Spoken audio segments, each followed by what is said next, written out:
Hello friends, मैं sir Yogendra Singh, I am from Rajasthan. तो आज हमारा टॉपिक है दोस्तों ऑक्यूपेशनल हेल्थ।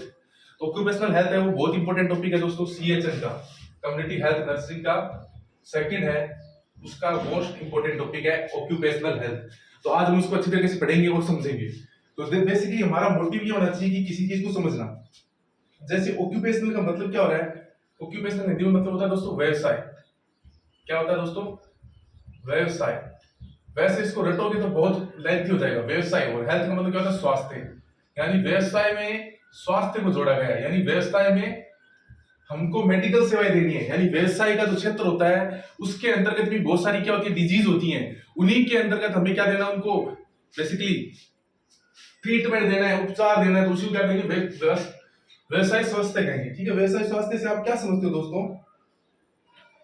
कि व्यवसाय स्वास्थ्य सामुदायिक स्वास्थ्य नर्सिंग का एक महत्वपूर्ण शाखा आती है। यानी किसकी होती है दोस्तों? कम्युनिटी हेल्थ नर्सिंग होती है, उसकी इंपॉर्टेंट शाखा है कौन सी? व्यवसाय स्वास्थ्य। ठीक है, और व्यवसाय स्वास्थ्य का सीधा सीधा संबंध सभी प्रकार के व्यवसाय में कार्यरत लोगों के स्वास्थ्य से है। और व्यवसाय स्वास्थ्य का मतलब मैंने आपको बताया कि वहां पर कार्य जितने भी प्रकार के जो लोग हैं उन्हीं से है। व्यवसाय का मतलब क्या? व्यवसाय स्वास्थ्य। आप कह रहे हो व्यवसाय स्वास्थ्य, तो व्यवसाय स्वास्थ्य का मतलब तो यही हुआ ना दोस्तों कि वहां पर जो काम कर रहे हैं, यानी व्यवसाय का मतलब तो ऐसा तो है नहीं कि व्यवसाय अपने आप ही होता है, वहां पर कोई मैन फोर्स काम करती है। ठीक है, तो बहुत सारे जो लोग होते हैं वो काम करते हैं, छोटा छोटा काम से वो एक इतना बड़ा मतलब उसका मुकाम बनता है। तो जो काम करने वाली है, जो नींव है बेसिकली, उसकी बात कर रही है, उसके स्वास्थ्य की बात कर रहे हैं। यहाँ पर किसकी बात कर रहे हैं? जो व्यवसायिक लोग होते हैं, जो मजदूर लोग होते हैं, जो वहां पर कार्य करते हैं, व्यवसाय में कार्य करते हैं, उनके बारे में बताया गया है कि उनके स्वास्थ्य का ध्यान रखना जरूरी है ना। तो वही चीज बताई है। लोग प्रतिदिन 6 से 8 घंटे अपने कार्यस्थल पर गुजारते हैं और कार्यस्थल पर मौजूद विभिन्न प्रकार के फिजिकल, बायोलॉजिकल, रासायनिक कारक लोगों के स्वास्थ्य पर नकारात्मक प्रभाव डालते हैं। यानी लोग हैं, अब वो 6 से 8 घंटे ड्यूटी करते हैं। देखो आपको सिंपल से बता दो, 6 से 8 घंटा ड्यूटी करते हैं, लेकिन इतनी ड्यूटी होती नहीं है 6 से 8 घंटा। ये तो सरकारी विभाग में होती है ड्यूटी 6 से 8 घंटा। आप प्राइवेट सेक्टर में जाओगे तो वहां पर तो 12 घंटे की ड्यूटी चलती है। ठीक है, 12-12 घंटे की शिफ्ट चलती है या 8-8 घंटे की शिफ्ट चलती है। ठीक है, उसमें भी लोग क्या करते हैं? ओवर टाइम करने की कोशिश करते हैं। तो उनकी वजह से उनका क्या, एक तो क्या है, टाइमिंग कंज्यूम ज्यादा हो रहा है। यानी वो क्या रहे हैं, वर्क ज्यादा कर रहे हैं। और वर्क भी कैसी जगह पर कर रहे हैं जहां पर उसको जैविक प्रकार के, यानी उसमें किस किस प्रकार के उसमें, जैसे जैविक प्रकार के, रासायनिक प्रकार के, यानी किस प्रकार के? जैविक यानी बायोलॉजिकल, जैविक, रासायनिक, जैविक, रासायनिक, भौतिक,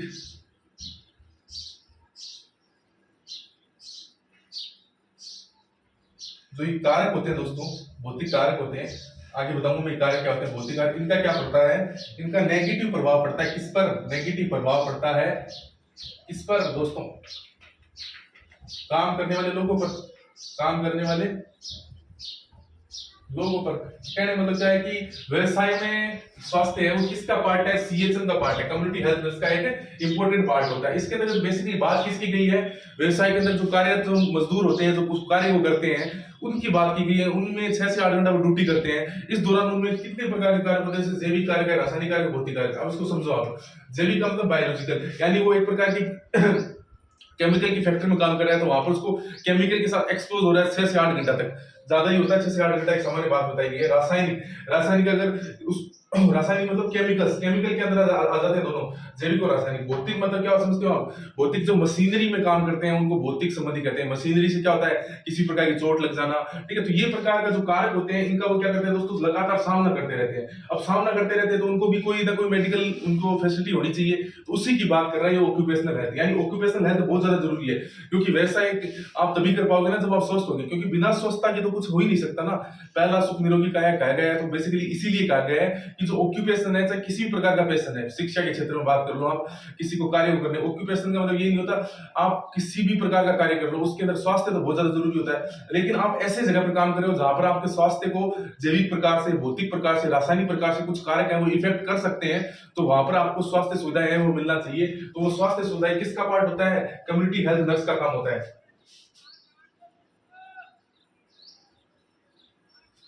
व्यवसायिक स्वास्थ्य के समग्र प्रकार की स्वास्थ्य देखभाल का क्रियान्वयन व्यवसाय से लगे हुए लोगों के रोगों की दुर्घटना रोकथाम करने तथा उनके स्वास्थ्य में उन्नयन प्रकार से फोकस करना चाहिए। ठीक है, यानी हमारा जो मकसद होता है वो क्या करना? उनकी सभी प्रकार की जो परेशानियां होती है उनका क्या करना? उनको डिक्रीज करना, परेशानी को डिक्रीज करना तथा उसके स्वास्थ्य को क्या करना, उन्नत या उन्नयन करना, उसके स्वास्थ्य को क्या करना, आगे की तरफ बढ़ाना। बेसिकली ये बात इसमें बताई गई है।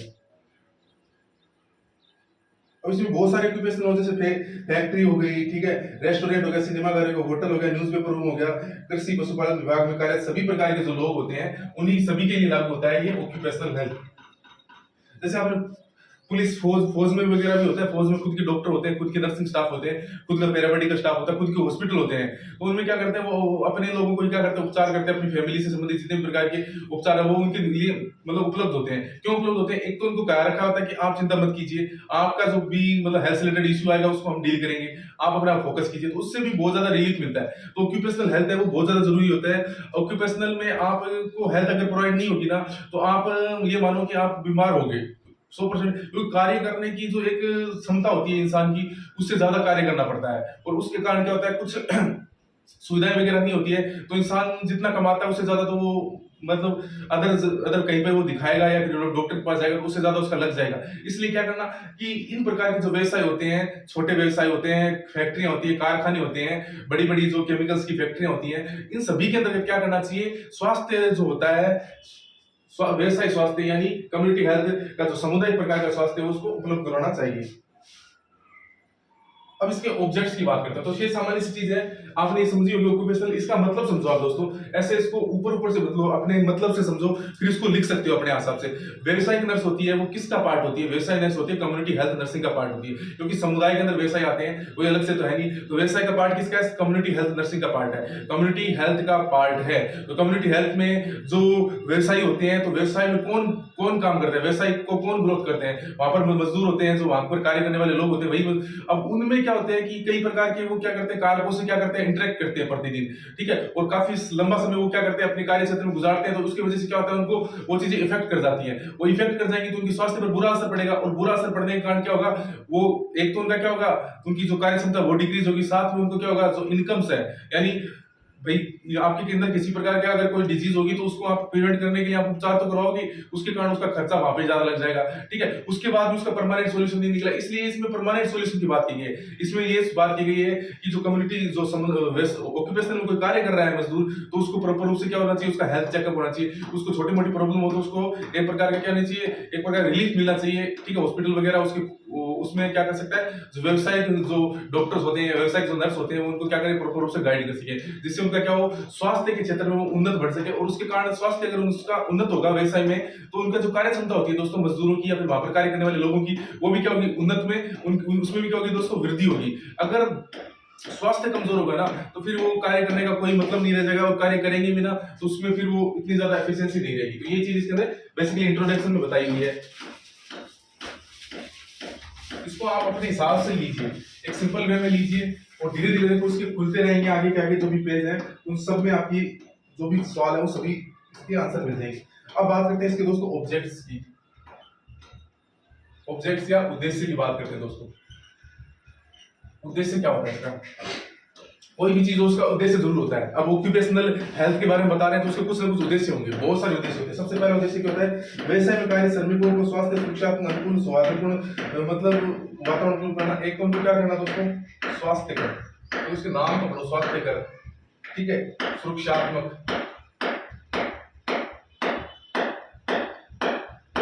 अनुकूलन, सौहार्दपूर्ण, ये सभी चीजें हम उसको उपलब्ध कराएंगे उसके एनवायरनमेंट के अंदर। इसके अंदर दोस्तों एनवायरनमेंट के अंदर किसके अंदर उपलब्ध कराएंगे दोस्तों, एनवायरनमेंट को उपलब्ध कराएंगे। एनवायरनमेंट को क्या होना चाहिए, स्वास्थ्यकर होना चाहिए, सुरक्षात्मक होना चाहिए, अनुकूलन होना चाहिए, तथा सौहार्दपूर्ण होना चाहिए। सबसे पहला हमारा जो ऑब्जेक्ट होगा या उद्देश्य होगा वो क्या होगा दोस्तों, उनका जो एनवायरनमेंट उनको जो मिल रहा है वो क्या होना चाहिए, स्वास्थ्यकर होना चाहिए, उसमें सुरक्षात्मक वातावरण होना चाहिए, अनुकूल होना चाहिए उनके लिए, और सौहार्दपूर्ण होना चाहिए। जैसे वो किसी जगह पर काम कर रहा है तो उसको वहां पर स्वास्थ्य होना चाहिए, वहां पर उसको किसी प्रकार का कोई नुकसान नहीं होना चाहिए, उसके स्वास्थ्य में सुरक्षात्मक होना चाहिए, उसको सभी तरह से प्रोटेक्ट मिलना चाहिए, और अनुकूल होना चाहिए, वहां पर वो क्या कर सके, एडजस्ट कर सके, ऐसा वातावरण होना चाहिए। और सौहार्दपूर्ण होना चाहिए, वहां पर सभी का जो व्यवहार है, सभी का जो बिहेवियर है वो एकदम अच्छा वाला होना चाहिए। वहां पर किसी प्रकार का क्या है, ऊंच नीचे किसी भी प्रकार का जो एक गलत व्यवहार होता है वहां पर उपलब्ध नहीं होना चाहिए। तो ये फर्स्ट इसका क्या है दोस्तों, ऑब्जेक्ट्स है। अगला दोस्तों, व्यवसाय में कार्यरत जो कार्मिक होते हैं, श्रमिक होते हैं, उनकी व्यावसायिक रोग या दुर्घटना की रोकथाम करना, यानी उसके अंदर किसी भी प्रकार का अगर कोई दुर्घटना होती है, यानी किसी कार्य क्षेत्र में दुर्घटना होती है, उसका क्या करना दोस्तों, रोकथाम करना, पहले ही रोकथाम करके। जैसे कोई काम कहीं पर काम कर रहे हैं तो उसमें क्या हो सकती है, दुर्घटना तो हर जगह हो सकती है, तो उनके जो सेफ्टी मेजरमेंट होते हैं वो पहले ही उनको बताना, उनको इस चीज की ट्रेनिंग देना, ठीक है। व्यवसाय में कार्य श्रमिकों तथा का शारीरिक, मानसिक तथा सामाजिक स्वास्थ्य यथासंभव उच्चतम स्तर को बनाए रखना, यानी उनका जो सामाजिक स्वास्थ्य है, सामाजिक स्वास्थ्य, ठीक है, मानसिक स्वास्थ्य, शारीरिक स्वास्थ्य, तो जितने प्रकार के शारीरिक स्वास्थ्य के जो आयाम होते हैं दोस्तों, वो उनकी क्या होने चाहिए, उच्चतम स्तर होने चाहिए, मतलब उनको बनाए रखने वाली होने चाहिए उनके आयाम, ठीक है। इसके अलावा व्यवसाय में कार्यरत श्रमिकों कार्मिकों को स्वास्थ्य पर नकारात्मक प्रभाव डालने वाले कारकों से बचाए रखना, यानी जो भी कारक होते हैं, मैंने अभी बताया था जैविक कारक, उनसे क्या करना, उनको बचाना, कारकों से क्या करना दोस्तों, बचाना, जो उसके स्वास्थ्य पर नेगेटिव इंपैक्ट डाले उनको कारकों से उनको क्या करना दोस्तों, बचाना है। व्यवसाय में लगे हुए श्रमिक कर्मियों को मौजूद बीमारी की शुरुआती अवस्था में निदान करके उपयुक्त उपचार देना चाहिए, उनका मतलब डायग्नोस पहले बना देना चाहिए, डायग्नोसिस करके उनका क्या करना चाहिए, ट्रीटमेंट करना चाहिए, प्रॉपर रूप से ट्रीटमेंट करना चाहिए, ठीक है। इसके अलावा व्यवसाय में लगे श्रमिक कर्मियों को कार्य संतुष्टि प्रदान करनी चाहिए, यानी जॉब सर्टिफिकेशन होना चाहिए उनके अंदर, जॉब सर्टिफिकेशन उनके अंदर होना चाहिए कि वो जॉब से क्या है, संतुष्ट है, इस प्रकार का सर्टिफिकेशन उनके अंदर होना चाहिए। चोटग्रस्त विकलांग कार्मिकों को उपयुक्त पुनर्वास करना चाहिए, यानी जो विकलांग हो चुके हैं, ठीक है, किसी कारणवश जहां पर काम कर रहे थे उसी उसमें उसके कारण वो विकलांग हो चुके हैं, तो उनका क्या करना चाहिए दोस्तों, रिहेबिलिटेशन करना चाहिए। मैं पहले बता चुका हूं, पुनर्वास, ठीक है, पुनर्वास करना चाहिए उनका विकलांगों का। तो बेसिकली ये क्या है, इसके ऑब्जेक्ट है। सबसे पहला ऑब्जेक्ट क्या था, स्वास्थ्य वर्धक होना चाहिए वातावरण, ठीक है, सौहार्दपूर्ण होना चाहिए, एकदम उत्तम प्रकार का वातावरण होना चाहिए, ठीक है, उसमें सुरक्षात्मक उसको लगना चाहिए, ठीक है, उसका खुद का क्या है वहां पर, उसके लिए अनुकूलनता होनी चाहिए, तो ये सभी चीजें तो वातावरण में होनी चाहिए। दूसरा, दुर्घटना से उसको क्या करनी चाहिए, क्योंकि कार्य क्षेत्र में दुर्घटना कहीं पर भी हो सकती है, तो उसकी पहले ही उसको प्रिवेंट करना चाहिए, दुर्घटना को रोकथाम करना चाहिए। अब सामाजिक जो स्वास्थ्य है वो बेसिकली क्या होता है, सामाजिक स्वास्थ्य, मानसिक स्वास्थ्य, शारीरिक स्वास्थ्य, जितने भी स्वास्थ्य के आयाम होते हैं दोस्तों, उनको उच्चतम स्तर पर बनाए रखना चाहिए। कारक से बचाना चाहिए, कारक कौन कौन से होते हैं कि जो उनके उसके जो हेल्थ है उस पर क्या कर सके, नेगेटिव इंपैक्ट डाल सकते हैं कार्य कारक, जैसे जैविक कारक, भौतिक कारक और रासायनिक कारक, उनसे बचाना चाहिए। और डिजीज मतलब उनका जो उपचार है या डायग्नोस है वो क्या करना चाहिए, पहले कर देना चाहिए। कोई बीमारी उनको हुई है तो उसमें क्या करना चाहिए डेली बढ़नी चाहिए, उनका अच्छे से निदान बनाकर उनका क्या करना चाहिए, उपचार करना चाहिए, ठीक है। इसके अलावा जो वहां पर कार्यरत जो भी श्रमिक है या मजदूर है, उनमें क्या होना चाहिए, जॉब सर्टिफिकेशन होना चाहिए, यानी उसको कार्य क्षेत्र में संतुष्टि की भावना होनी चाहिए। अगर उनमें संतुष्टि नहीं है ना किसी काम को करने के लिए, तो फिर वो एकदम से क्या करेंगे, अपने कंफर्ट जोन में नहीं होते हैं, कंफर्टेबल जोन में रहते हैं, रहना चाहते हैं और वहां से वो स्केप करना चाहते हैं, तो उसके कारण क्या है, ना तो वो अच्छे से काम कर पाएंगे, ना ही उनका जो मानसिक स्वास्थ्य है उस पर भी उसका बुरा इफेक्ट पड़ेगा। विकलांग हो गया है, विकलांग का मतलब क्या है दोस्तों, कहीं मतलब किसी फैक्ट्री में कार्य कर रहा था और वहां पर क्या है, किसी चोट के कारण वो क्या उसका विकलांग हो चुका है, तो उस कंडीशन में जो उस कंपनी की जवाबदारी है, उस व्यवसाय की जवाबदारी है कि उसका जो पुनर्वास करना चाहिए, यानी उसको एक मुख्य धारा में जोड़ना चाहिए, तो उसको ऐसा कार्य में लगा दें जिसमें मतलब उसका जो भी पार्ट विकलांग हुआ है उस पार्ट से के अलावा जो भी काम होता है उसमें उसको लगा दें, जिससे वो अपना पुनर्वास कर सके। तो ये बेसिकली क्या होता है दोस्तों, इसके ऑब्जेक्ट्स होते हैं, अच्छे से समझ में आ गए। चलो,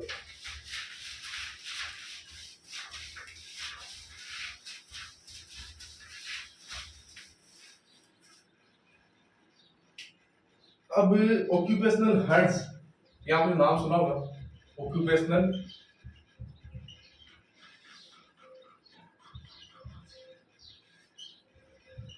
हैजर्ड्स एंड हैजर्ड्स का मतलब होता है दोस्तों खतरा, और डिजीज का मतलब आपको बताइए होता है बीमारी। तो हैजर्ड्स मतलब व्यवसाय में आने वाले खतरे, और डिजीज यानी बीमारियां, कौन कौन सी बीमारियां हैं जो व्यवसाय के दौरान आ सकती है, तो उसी के बारे में बता रखा है।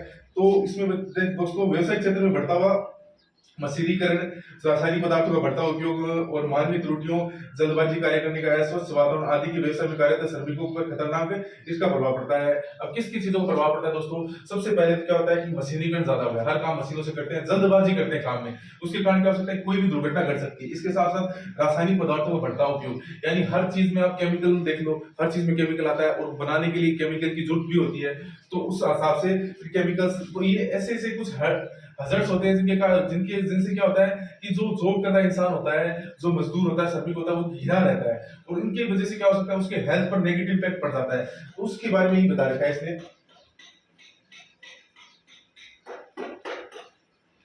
अब देखो कौन कौन से जो बेसिकली हजरत होते हैं या खतरा होते हैं उसकी बात करते हैं। भौतिक खतरे होते हैं, भौतिक खतरे। दूसरा जैविक खतरे, जो मैंने कारक पढ़े थे ना वही है, ठीक है। तीसरा यांत्रिक खतरे। चौथा रासायनिक खतरे।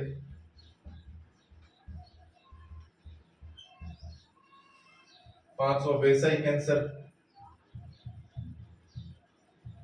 कैंसर दो प्रकार का होता है दोस्तों। व्यवसाय कैंसर का मतलब समझ लो कि ऐसे प्रदूषण वाले इलाके, प्रदूषण वाले क्षेत्र में कार्य कर रहा है जहां से उसको क्या हो रहा है, उसकी हेल्थ पर नेगेटिव इफेक्ट पड़ रहा है, तो उसको लंग्स कैंसर भी हो सकता है। तो ये व्यवसाय कैंसर उसकी बात कर रहा है, ठीक है। और मनोसामाजिक खतरे, मनो सामाजिक खतरे। तो क्या होता है व्यवसाय में काम करते समय क्या होता है कि जो श्रमिक होते हैं तो उनमें ये खतरे हो सकते हैं, भौतिक, जैविक खतरे, यांत्रिक खतरे, रासायनिक खतरे, व्यवसायिक कैंसर और मनोसामाजिक खतरे, ये हो सकते हैं। तो ये खतरे हो सकते हैं। सबसे पहले बात करते हैं भौतिक खतरों की। सबसे पहले किसकी बात करते हैं दोस्तों? भौतिक खतरों की। तो आप इस वीडियो को अच्छे से देखिए, आपको ये सभी चीजें समझ में आएगी, क्योंकि मैं एकदम सिंपल भाषा में आपको बता रहा हूँ और उसी भाषा में आपको लिखना है। तो भौतिक खतरे क्या क्या हो सकते हैं दोस्तों? भौतिक खतरे हो सकते हैं कि जैसे तापमान है, ताप, शीत,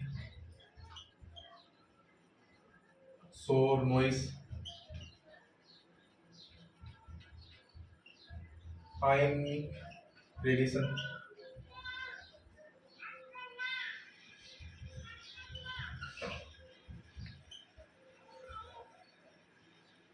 पुअर लाइटिंग, कमजोर प्रकाश व चकाचौंध।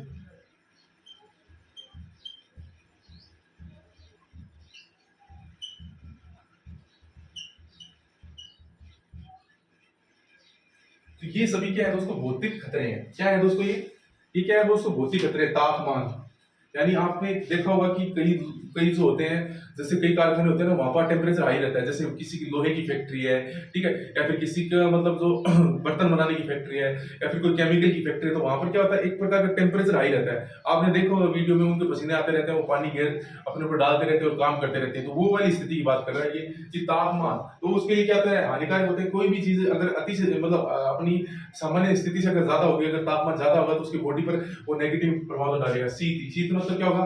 अगर ठंडी चीजें ज्यादा है, यानी ठंडा, कोई आइस की फैक्ट्री में काम करता है, सॉरी आइस की फैक्ट्री होती है वहां पर कार्य करता है, कोई आइसक्रीम की फैक्ट्री, बड़ा बड़ा जो फैक्ट्री होता है वहां पर काम करता है, या फिर कुछ इस प्रकार का कार्य करता है जहाँ का इन्वायरमेंट एकदम ठंडा है, तो वो भी क्या है, बॉडी पर नेगेटिव इफेक्ट डालेगा। शोर, शोर मतलब आप समझ रहे हो कि वातावरण में किसी भी प्रकार का कोई प्रदूषण हो रहा है, यानी आप फैक्ट्री में काम करते हो, वहां पर बड़ी बड़ी मशीनरी होती है, वो चलती रहती है, उनसे क्या आती है, विभिन्न प्रकार की आवाजें आती हैं, ठीक है। और एक बिगुलर भी बजता है शायद कहीं कहीं पर, कहीं 7 बज गए, 8 बज गए, मतलब प्रत्येक, जैसे सुबह का, दोपहर का, शाम का, इस प्रकार से बिगुल भी बजता है जोर से।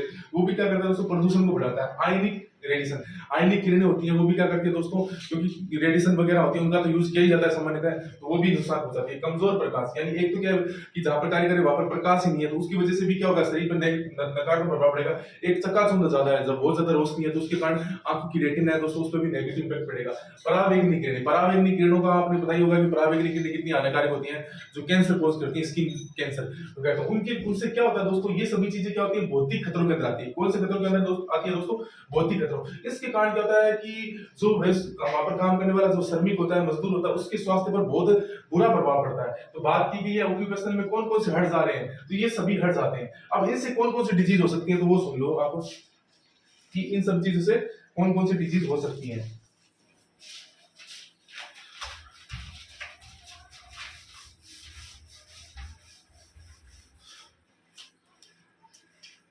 तो सबसे पहले बात करते हैं दोस्तों कि हार्ट स्ट्रोक हो सकता है, हार्ट स्ट्रोक हो सकता है। दूसरा स्किन कैंसर हो सकता है। इसके अलावा बर्न हो सकता है। इसके अलावा तो ये तो क्या होता है दोस्तों? ताप के कारण हो सकती है, heart stroke, skin cancer, burn. अब इसके अलावा क्या हो सकता है दोस्तों?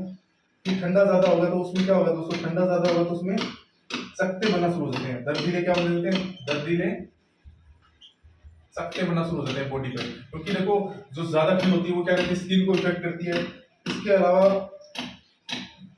जो अधिक प्रकार की नॉइस होगी या फिर जो बेसिकली आपने नॉइस की बात की थी, ध्वनि प्रदूषण होता है, उस हिसाब से तो क्या हो जाएगा दोस्तों, उस हिसाब से देखने को मिलता है दोस्तों, बहरापन देखने को मिलता है। ठीक है, अधिक आप अगर ऐसे ऐसे ऐसे फैक्टर में काम करें जहाँ पे क्या शोर शराबा ज्यादा होता है तो उसके बहरापन भी हो सकता है।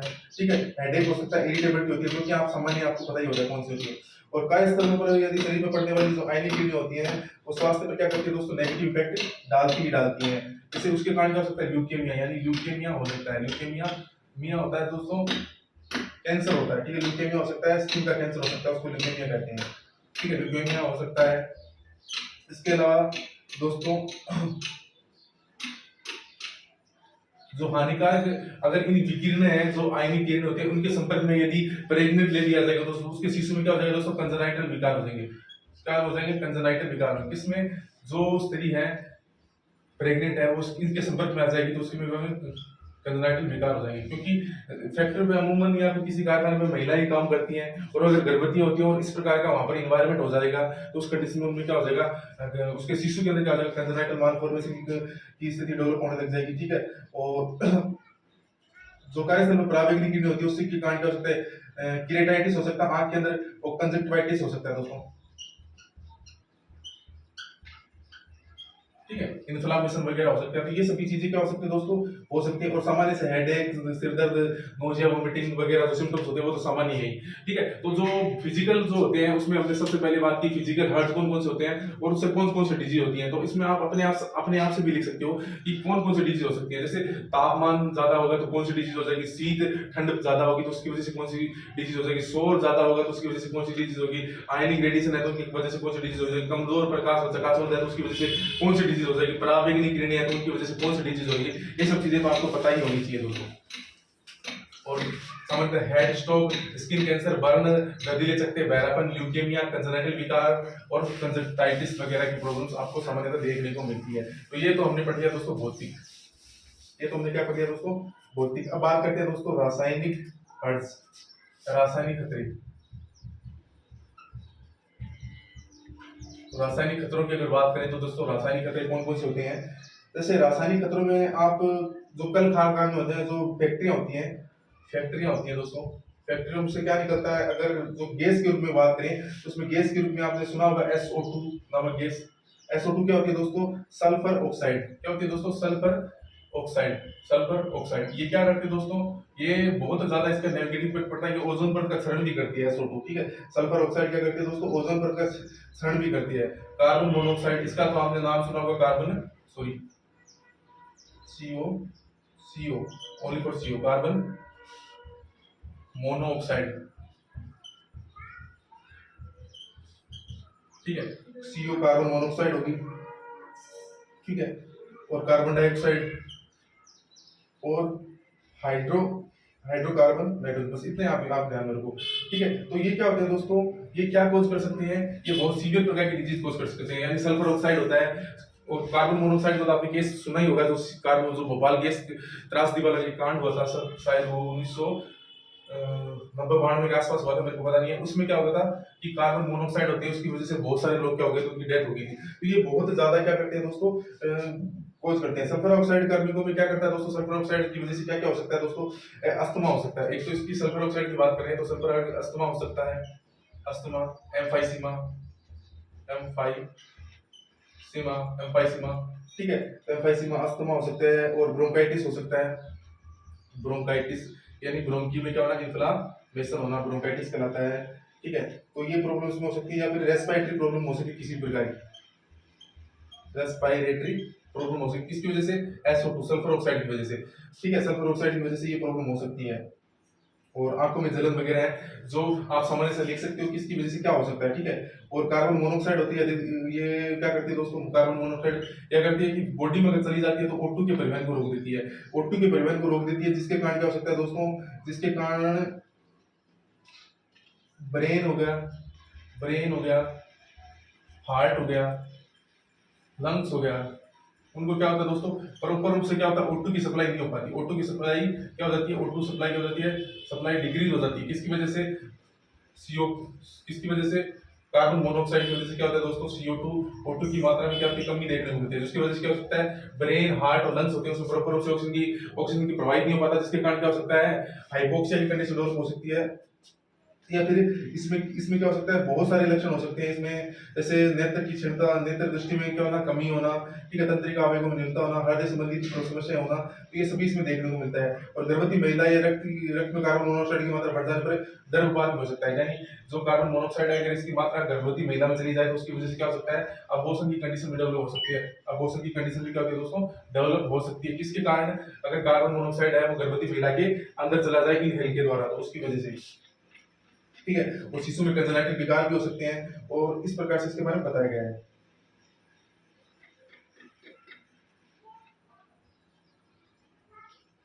तो इसमें बहुत सारे बताए गए हैं, cancer, osteoporosis, emphysema, pulmonary oedema, तो ये सभी चीजें क्या होती है दोस्तों, कोज करता है कौन, रासायनिक खतरे। तो रासायनिक खतरे में कौन कोज करता है, रासायनिक खतरे में आपको बस दो गैसों का नाम याद रखना है, SO2 सल्फर ऑक्साइड और CO मतलब कार्बन मोनोऑक्साइड। तो ये सभी क्या करते हैं, कोज दोस्तों, बहुत सारी बीमारियों कोज करते हैं, श्वसन संबंधी बीमारियों कोज करती है, कैंसर कोज करती है, हार्ट संबंधी बीमारी, लंग संबंधी बीमारी, तो बहुत सारी बीमारियां क्या करते हैं दोस्तों, ये कोज करती है, रासायनिक खतरे रहते हैं, या फिर केमिकल जो हज़ार्ड होते हैं वो बहुत सारी डिजीज को क्या करते हैं, कोज करते हैं। अगला दोस्तों, बायोलॉजिकल हर्ज। बायोलॉजिकल हर्ज, अब बायोलॉजिकल हर्ज क्या होते हैं, जैविक, हिंदी में क्या कहते हैं इसको, जैविक। तो व्यवसाय में जैसे सूक्ष्म पैथोजन माइक्रो ऑर्गेनिज्म की उपस्थिति की श्रमिकों के रोग उत्पन्न कर सकती है। जैसे इसमें कुछ बताए गए, जैसे कौन कौन से माइक्रो ऑर्गेनिज्म होते हैं जिसकी वजह से प्रॉब्लम हो सकती है। जैसे सबसे पहला देखा है एंथ्रेक्स, ठीक है दोस्तों, सबसे पहला देखा है एंथ्रेक्स। दूसरा होता है टिटनेस, टिटनेस। तीसरा देख रखा है माइकोटिक संक्रमण, माइकोटिक संक्रमण। और चौथा देखा है एंसेफेलाइटिस।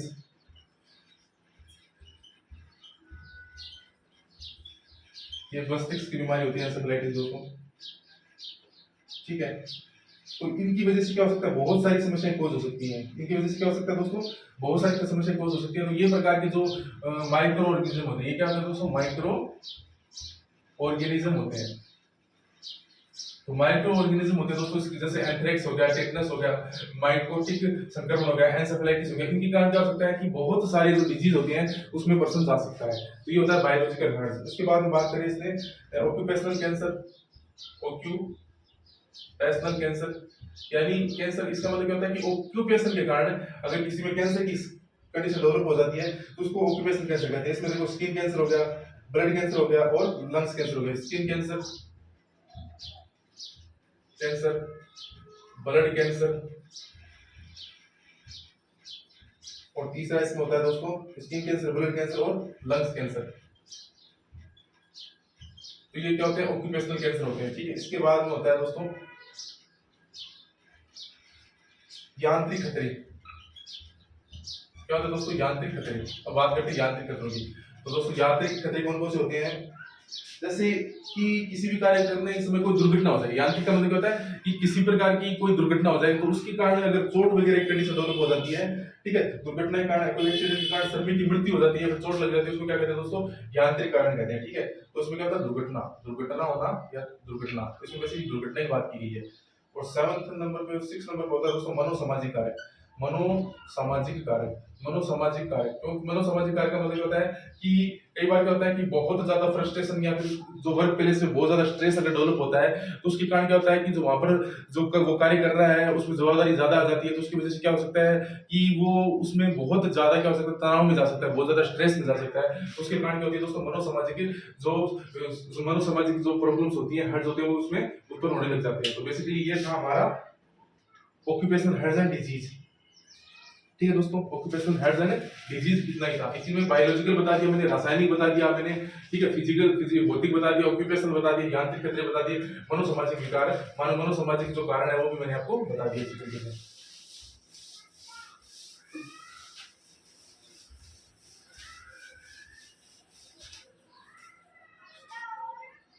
अब बात करते हैं दोस्तों श्रमिकों की सुरक्षा के उपाय। श्रमिकों की सुरक्षा के लिए क्या क्या उपाय किए जाते हैं, श्रमिकों की, अब इतनी बीमारियां हो सकती हैं, सुरक्षा के लिए क्या क्या उपाय किए जा सकते हैं, सुरक्षा के लिए क्या क्या उपाय करेंगे अपन। तो सबसे पहले इसमें आता है मेडिकल, मेडिकल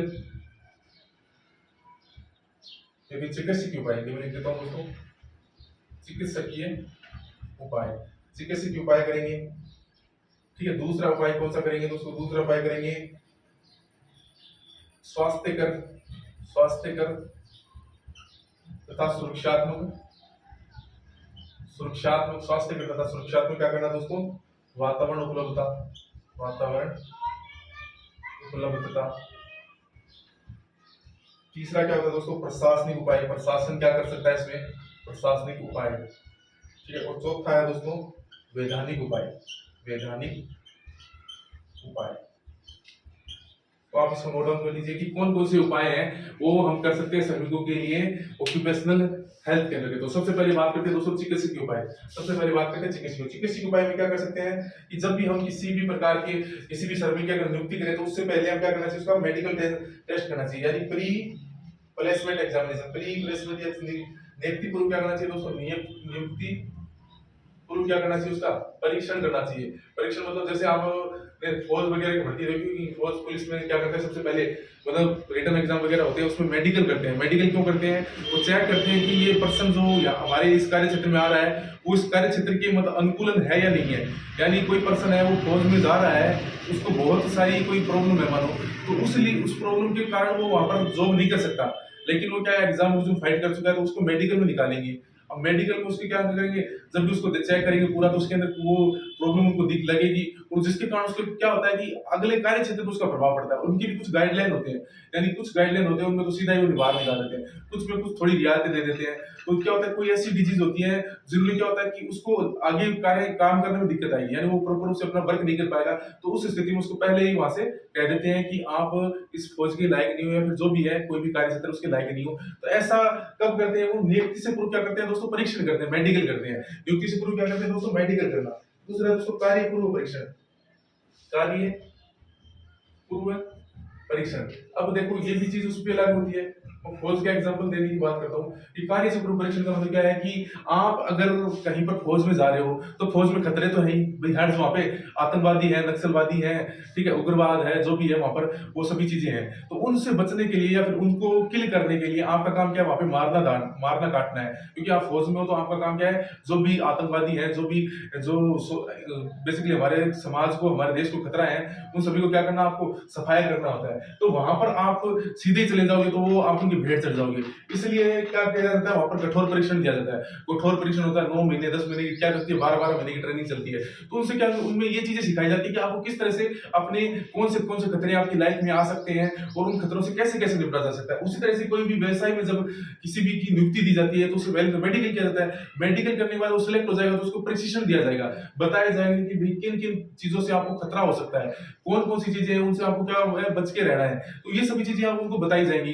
तो और कब कब आपको कौन सी प्रॉब्लम हो सकती है इससे आप उद्योग में काम कर रहे हो तो आपको ये समस्या हो सकती है। जैसे फौज में कहते हैं कि आप मर सकते हो कभी भी, ठीक है, कभी भी आप मर सकते हो, क्या पता आप अगले दिन देखो ही ना। तो इस प्रकार की उनके अंदर पहले से ही वो चीजें डाल दी जाती हैं जिससे वो क्या करते हैं? सतर्कता पूर्वक कार्य करते हैं। तो ये चीजें उस व्यवसाय में भी होनी चाहिए कि उन्हें पहले ही ये सब चीजें क्या करनी चाहिए? प्रशिक्षण दिया जाना चाहिए कि कौन सी प्रकार की, कौन सी आपको यहाँ पर कार्य करने से समय कौन कौन सी प्रॉब्लम हो सकती है, तो उनका पहले ही उनको क्या देना चाहिए? प्रशिक्षण देना चाहिए दोस्तों। अगला दोस्तों health assessment during job. During job के अंदर क्या है? कार्य के दौरान स्वास्थ्य आकलन करना चाहिए। कार्य के दौरान स्वास्थ्य आकलन। ये भी देखो क्या होता है दोस्तों, फौज के अंदर भी क्या होता है दोस्तों, फौज का एग्जांपल दूंगा मैं। फौज के अंदर क्योंकि मेरे को उसके बारे में थोड़ा पता है, और बाकी प्राइवेट वगैरह जो भी क्षेत्र है उनमें भी ऐसी प्रक्रिया होती है। क्या होता है कि कार्य के दौरान स्वास्थ्य आकलन किया जाता है। स्वास्थ्य आकलन मतलब समझ लो कि वो काम कर रहा है, ड्यूटी कर रहा है अपनी, तो उसके बाद भी उसका क्या किया जाता है? उसका स्वास्थ्य देखा जाता है कि भाई ये मतलब इसका स्वास्थ्य में कोई प्रॉब्लम तो नहीं है, क्योंकि है उनके मतलब महीने महीने क्या होता है उनको मेडिकल वगैरह उनके जो कैंप लगते हैं उनको जाना पड़ता है, उनको चेक करवाना पड़ता है। जैसे ग्लेशियर वगैरह में भेजते हैं तो सबसे पहले उसका पूरा मेडिकल वगैरह लेते हैं, एनएसजी वगैरह में जाते हैं या फिर पैरा स्पेशल फोर्स में जाते हैं, ठीक है, तो मार्कोस वगैरह में जाते हैं। तो उनके अंदर क्या किया जाता है? उनका प्रॉपर रूप से उनका मेडिकल किया जाता है, बहुत हाई लेवल का मेडिकल होता है, और उनको मतलब बहुत ज्यादा ऐसे प्रकार से उनको डाला जाता है कि उनको वो उस क्षेत्र में कार्य कर सके, क्योंकि वो क्षेत्र ऐसा नहीं है कि हर कोई वहां पे कार्य कर ले।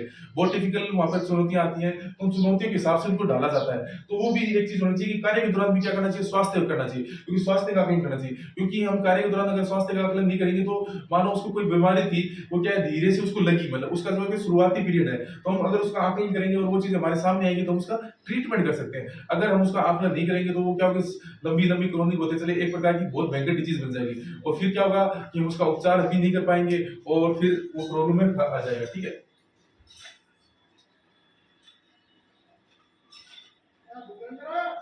चिकित्सा की देखभाल, मेडिकल केयर उनको देनी चाहिए, मेडिकल केयर उनको प्रोवाइड करनी चाहिए। यानी कोई दिक्कत है तो उनको डॉक्टर के पास क्या करना चाहिए, रेफर करना चाहिए।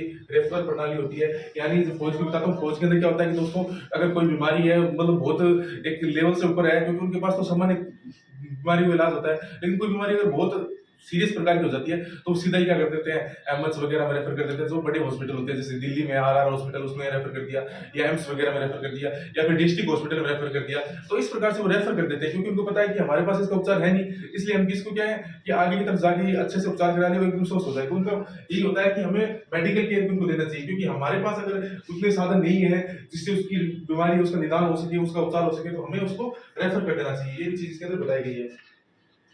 वैश्विक वातावरण का निरीक्षण करना, यानी जो व्यवसाय का जो वातावरण है दोस्तों, व्यवसाय का जो वातावरण है वो भी क्या होना चाहिए, वातावरण है वो भी क्या होना चाहिए, अनुकूल होना चाहिए।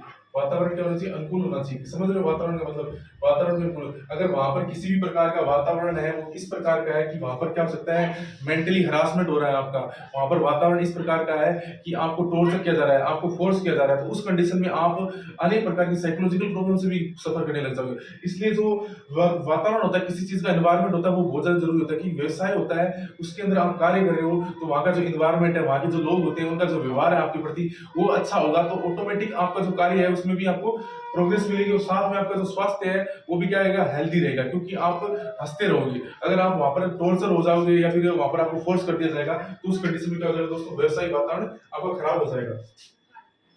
अगला दोस्तों स्वास्थ्य शिक्षा देना, यानी इसमें क्या देना, स्वास्थ्य के बारे में शिक्षा देना। किसको, जो भी मजदूर है या फिर जो भी श्रमिक है, उनको स्वास्थ्य शिक्षा देना। तो फौज में बताते हैं कि इस तरह से आप अपने मतलब हेल्थ के बारे में बताते हैं कि इस प्रकार से आप अपने आप को प्रिवेंट कर सकते हो, या फिर आपको कोई प्रॉब्लम हो जाए तो उस समय आप ये प्रॉब्लम ट्रीटमेंट ले सकते हो। उनके पास मेडिकल किट वगैरह भी अवेलेबल होते हैं। तो ये सब चीजें क्या होनी चाहिए, ऑक्यूपेशनल क्षेत्र में भी होनी चाहिए, कि कोई प्रॉब्लम होगी तो उसका निदान किया जा सके, इसलिए उनको स्वास्थ्य शिक्षा भी दी जाती है।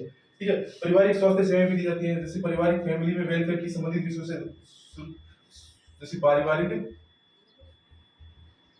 स्वास्थ्य सेवाएं। पारिवारिक स्वास्थ्य सेवाएं का मतलब क्या है दोस्तों, कि एक मजदूर है जो एक व्यवसाय में कार्य कर रहा है, तो उसको तो सुविधाएं है ही है, उसके परिवार को भी वो सुविधाएं होनी चाहिए। क्योंकि देखो दोस्तों, किसी भी चीज का आपका संबंध होना चाहिए, क्योंकि आप वहां पर अपना एफर्ट डाल रहे हो, आप एक खतरे के जोन में हो।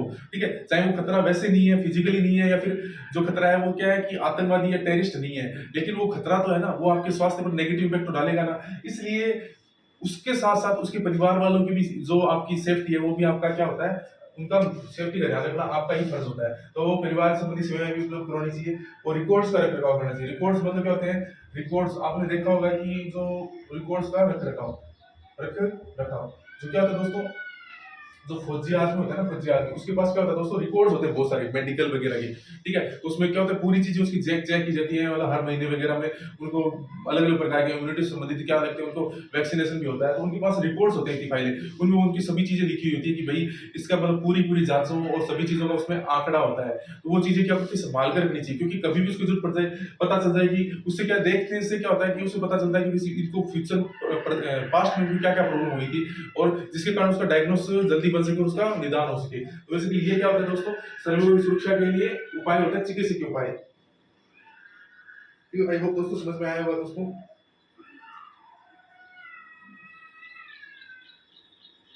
और स्वास्थ्य के सुरक्षात्मक वातावरण की उपलब्धता। अब वातावरण है दोस्तों, अगला क्या वातावरण, वातावरण आपको पहले बता दिया कि स्वास्थ्य वर्धक होना चाहिए तथा सुरक्षात्मक होना चाहिए। वहां पर अगर वो कार्य कर रहा है तो उसको एक तो वहां पर किसी भी प्रकार का उसको फोर्स नहीं किया जाना चाहिए, साथ ही उसके स्वास्थ्य में किसी प्रकार का कॉम्प्रोमाइज नहीं किया जाना चाहिए। यानी उसको ऐसे ही कह दिया कि तू 12 घंटे ड्यूटी कर ले, 18 घंटे भी, ऐसा नहीं होता।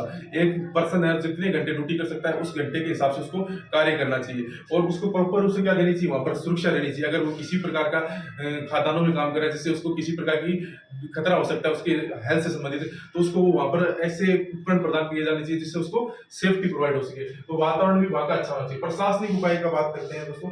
प्रशासनिक मतलब होता है दोस्तों, प्रशासनिक का मतलब होता है कि एडमिनिस्टर वहां पर क्या करता है, यानी जो मानव अधिकार होते हैं उनकी बात कर दी यहाँ पर, मानव अधिकार की बात कर दी कि क्यों, क्योंकि प्रशासन का मतलब क्या होता है, सरकार। सरकार का मतलब क्या होता है दोस्तों, कि आपने सरकार ने जो जो अधिकार बनाए हैं उन अधिकारों की पालना करनी है। सबसे पहले तो इसमें देखो बता रखा है कि श्रमिकों की सुरक्षा के उपाय के बारे में बताया गया है। इसमें क्या है, व्यवसाय में कार्य श्रमिकों को उनके कार्य के आधार पर पर्याप्त वेतन मिलना चाहिए तथा समय समय पर उनके भर्ती की जानी चाहिए। और श्रमिकों के हित के लिए सरकार द्वारा चलाई जा रही योजनाओं और व्यावसायिक स्तर पर क्रियान्वयन किया जाना चाहिए, ठीक है। और इंडियन फैक्ट्री एक्ट होता है, उसको भी अच्छे से पालना करनी चाहिए। उनको सुरक्षात्मक जितने भी उपकरण होते हैं वो प्रदान करने चाहिए, ठीक है। अच्छे से उनको क्या करनी चाहिए, ट्रेनिंग वगैरह देनी चाहिए, उनकी जॉब संतुष्टि वगैरह उनके लिए होनी चाहिए प्रॉपर रूप से। और वैधानिक उपचार में क्या होता है दोस्तों, वैधानिक उपचार में जो मैंने आपको बताया था, वैधानिक उपचार में दो जो योजनाएं होती हैं, जो किसके लिए होती हैं, एक इसमें योजना देखे है employ statement insurance act, ESIA, ठीक है। क्या है दोस्तों, employ employ state insurance act होता है, ये हो गया। एक होता है दोस्तों Indian factory act, Indian factory act. इनके तहत जो भी उसको सुविधाएं होती हैं वो एक मजदूर को मिलनी चाहिए। तो बेसिकली इसकी चीज के बारे में बताया गया वैधानिक उपचार में, ठीक है। अब बात करते हैं दोस्तों इंडियन फैक्ट्री एक्ट कब दिया गया था। इंडियन फैक्ट्री एक्ट है दोस्तों 1820 में दिया था, 1881 में पारित किया गया था इंडियन फैक्ट्री एक्ट। और इसके बाद में इसमें 1900 सुधार किए गए थे, 1881 में इसको पारित किया गया था। 1911, 1934, 1948, 1976 तथा 1987 में इसमें संशोधन किए गए थे। जम्मू कश्मीर में को छोड़कर सभी जगह पर है ये इंडियन फैक्ट्री एक्ट, ठीक है। और इसके अंतर्गत बेसिकली बहुत सी चीजें बता रखी हैं, तो चलो हम उसके बारे में अच्छे से पढ़ते हैं, इंडियन फैक्ट्री एक्ट के बारे में।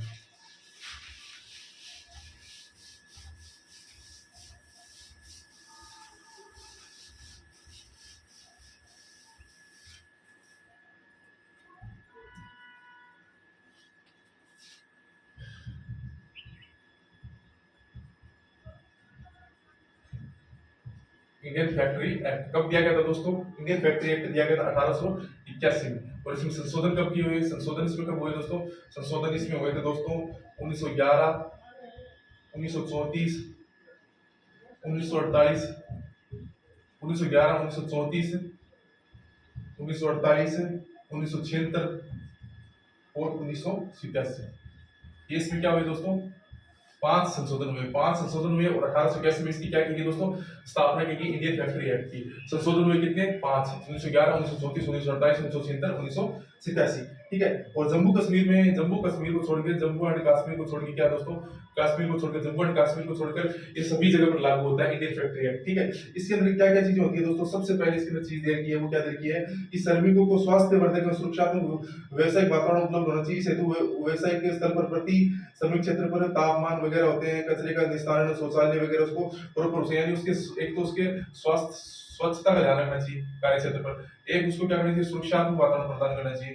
तो सुरक्षात्मक वातावरण में सुरक्षा अस्वस्थता है वहां पर उपलब्ध होनी चाहिए जहां पर वो कार्य कर रहा है, ठीक है। दूसरी इसमें देखिए कि एक श्रमिक साप्ताहिक रूप से किए जाने वाले व्यवसायिक कार्य की अवधि 60 घंटे से अधिक नहीं होनी चाहिए। यानी एक सप्ताह में, एक वीक के अंतर्गत क्या है दोस्तों, वो 60 घंटे से ज्यादा काम नहीं कर सकता। ओवर टाइम मिलाकर वो 60 घंटे से ज्यादा काम नहीं करवा सकता कोई उससे चाहकर। ये उसका क्या अधिकार होता है इंडियन फैक्ट्री एक्ट के तहत, ठीक है। तो वो क्या कर सकता है दोस्तों, एक व्यवसाय होता कार्य में 60 घंटे से अधिक कार्य नहीं करना चाहिए और ओवर टाइम को भी मिलाकर। और दैनिक रूप में उसको डे के हिसाब से देखिए तो 12 घंटे से ज्यादा वो काम नहीं कर सकता। 12 घंटे हाईएस्ट होते हैं, इससे ज्यादा 12 घंटे से ज्यादा नहीं कर सकता, ज्यादा वो काम नहीं कर सकता, इससे कम ही कर सकता है ओवर टाइम जोड़ के, ठीक है। और किशोरों के लिए कार्य में घंटे होते हैं उनमें छूट होती है, ठीक है। और एक्ट में बताया गया कि 14 साल से 14 वर्ष की से कम उम्र के जो बच्चे होते हैं, कम उम्र के जो बच्चे होते हैं, उम्र के बच्चे, वो तो रोजगार बिल्कुल भी नहीं कर सकते। उनको रोजगार क्या होता है दोस्तों, मनाही होती है, उनको रोजगार नहीं करना होता है, ठीक है। इसके अलावा इसमें क्या बताया गया है कि 1000 से अधिक श्रमिक कार्य पर है तो वहां पर सुरक्षा देनी होगी। यहाँ पर एक किसी फैक्ट्री में 1000 के दोस्तों कर्मचारी है तो वहां पर एक सुरक्षा अधिकारी होना चाहिए या फिर सिक्योरिटी ऑफिसर होना चाहिए, सिक्योरिटी ऑफिसर वहां पर होना चाहिए, ऑफिसर वहां पर उपलब्ध होना चाहिए। अगर 1000 की कर्मचारी है किसी कंपनी में या किसी फैक्ट्री में तो वहां पर एक सुरक्षा अधिकारी होना चाहिए इस एक्ट के तहत। और इस एक्ट के तहत क्या होना चाहिए दोस्तों, कैंटीन वगैरह होनी चाहिए, ठीक है। कैंटीन वगैरह है मजदूरों के लिए, कैंटीन वगैरह होनी चाहिए, ठीक है। कैंटीन कैंटीन होना चाहिए, विश्राम स्थल होना चाहिए, विश्राम स्थल वगैरह होनी चाहिए, कैंटीन होनी चाहिए, विश्राम स्थल वगैरह होनी चाहिए, आदि वगैरह इसमें उपलब्ध होनी चाहिए। इसके बाद जो अगला है वो बहुत इंपॉर्टेंट है, प्रत्येक श्रमिक को साप्ताहिक अवकाश देने का प्रावधान है, मतलब सप्ताह में एक अवकाश होना चाहिए। सप्ताह में क्या होना चाहिए, सप्ताह में एक अवकाश तो होना ही होना चाहिए, यानी एक जो बेसिकली श्रमिक होता है उसको सप्ताह में एक अवकाश मिलना ही मिलना चाहिए। इसके अलावा एक चीज इसमें और ऐड कर दी, इससे जो श्रमिक एक साल से अधिक कार्य कर रहा है, यानी जो श्रमिक है वो एक वर्ष से यदि अधिक कार्य कर रहा है, अधिक कार्य कर रहा है, यानी एक वर्ष लगातार किसी कंपनी में कार्य कर रहा है, तो उसको ये एक प्रकार का उसको ये सेवा है कि वो सप्ताह साप्ताहिक अवकाश के अलावा अतिरिक्त अवकाश का भी प्रावधान होता है, यानी उसको क्या होता है, अतिरिक्त अवकाश भी दे होता है, यानी एक वर्ष में इससे अधिक अगर कार्य कर लिया किसी कंपनी में तो उसको साप्ताहिक अवकाश तो मिलेगा मिलेगा, इसके अतिरिक्त उसको अन्य प्रकार के भी क्या हो सकते हैं, अवकाश मिल सकते हैं। जैसे वयस्कों के लिए प्रत्येक 20 दिन के कार्य के बाद एक अवकाश मिलेगा, अगर एक वर्ष से अधिक उसने काम कर लिया, तो वयस्क है तो उसको क्या मिलेगा, 20 दिन के बाद, 20 दिन के बाद क्या मिलेगा, 20 दिन बाद एक छुट्टी मिलेगी। और अगर बच्चा है तो उसको क्या मिलेगी दोस्तों, 15 दिन के बाद में एक दिन, 15 दिन के बाद में छुट्टी मिलेगी। तो ये बेसिकली इसमें बताया गया है। सबसे पहले बात करते हैं इंडियन फैक्ट्री एक्ट कब आया था, 1881 में आया था। संशोधन इसमें कब हुआ है, 1911, 1934, 1948, 1976 और 1986। और जम्मू एंड कश्मीर में ये क्या है दोस्तों, लागू नहीं होता और सभी जगह लागू होता है। इसमें सबसे पहले बात की गई थी स्वच्छता और सुरक्षात्मक वातावरण होना चाहिए, और इसमें बताया गया था कि एक वीक में 60 घंटे से ज्यादा काम नहीं कर सकते ओवर टाइम जोड़कर, और एक डे में 12 घंटे से ज्यादा काम नहीं कर सकते ओवर टाइम जोड़कर। 14 वर्ष से कम उम्र के बच्चों को व्यवसाय नहीं करना चाहिए। 1000 के कर्मचारी जहां पर होते हैं किसी कंपनी या फैक्ट्री में, तो वहां पर एक सिक्योरिटी ऑफिसर होना चाहिए, और जो मजदूर होते हैं, श्रमिक होते हैं, उनके लिए होनी चाहिए कैंटीन की सुविधा होनी चाहिए, विश्राम स्थल होना चाहिए, सप्ताह में एक अवकाश उनके लिए होना चाहिए, और एक वर्ष से अधिक वयस्क, एक वर्ष से अगर अधिक कार्य कर रहा है कोई मजदूर, यानी एक कंपनी में एक वर्ष से अगर उसको अधिक हो गया है, तो उस कंडीशन में उसको क्या करना चाहिए कि व्यवसाय उसको साप्ताहिक छुट्टी तो है, वो तो है, इसके अलावा उसको अदर छुट्टी भी मिलनी चाहिए, यानी वयस्क है तो उसको 20 दिन में एक छुट्टी मिलनी चाहिए, और जो बच्चा है तो उसको 14 दिन में एक छुट्टी मिलनी चाहिए। तो ये है दोस्तों हमारा इंडियन फैक्ट्री एक्ट। तो ये हमारा टॉपिक है ऑक्यूपेशनल हेल्थ, ये दोस्तों कंप्लीट होता है। आई होप आपको ये वीडियो समझ में आया होगा, और वीडियो अगर समझ में नहीं आया तो आप इसको बार बार देख सकते हो दोस्तों। और इसमें बेसिकली जो भी चीजें हैं उनको आपको समझना है, ठीक है, अपने समझने वाली बात है। यहाँ पर रट्टाखोरी वाली बात कुछ भी नहीं है। चीजें समझोगे तो आप अपने हिसाब से लिख सकते हो, अगर चीजें नहीं समझोगे तो फिर वो आपको रट्टाखोरी वाली बात हो जाएगी, फिर ये याद भी नहीं होगा। क्योंकि इस चीज ये समझने वाला टॉपिक है, इसको आपको समझना है, यानी आप एक व्यवसाय के मजदूर हैं या श्रमिक है, आपको बन के रहना है, क्योंकि आप भी कहीं पे काम करोगे, मतलब आप अगर पढ़ाई कर रहे हो या फिर कोई भी चीज कर रहे हो, तो आपको कहीं ना कहीं पे तो काम करना पड़ेगा। तो वहां पर ये चीजें आपको बेसिक जानकारी भी होनी चाहिए कि एक इंडियन फैक्ट्री एक्ट है, और जो एक वो जो बेसिकली बीमा वाले जो एक्ट होते हैं जो मजदूरों से संबंधित होते हैं, वो भी आपको प्रोवाइड है। तो ये सब चीजों आपको ज्ञान होगा तो आप उसको अच्छे से डील कर पाओगे, और आपको पता भी होगा कि कौन कौन से प्रॉब्लम हो सकती है, तो उनका उस हिसाब से आप अपना निदान भी निकाल सकते हो। तो दोस्तों ये आपके लिए वीडियो है, ठीक है, ये कोई एक वैसा नहीं है, ये आपको समझने वाला वीडियो है, आपके स्वास्थ्य से संबंधित वीडियो है। अगर वीडियो अच्छा लगे तो दोस्तों लाइक करना और चैनल को सब्सक्राइब करना। थैंक यू, जय हिंद।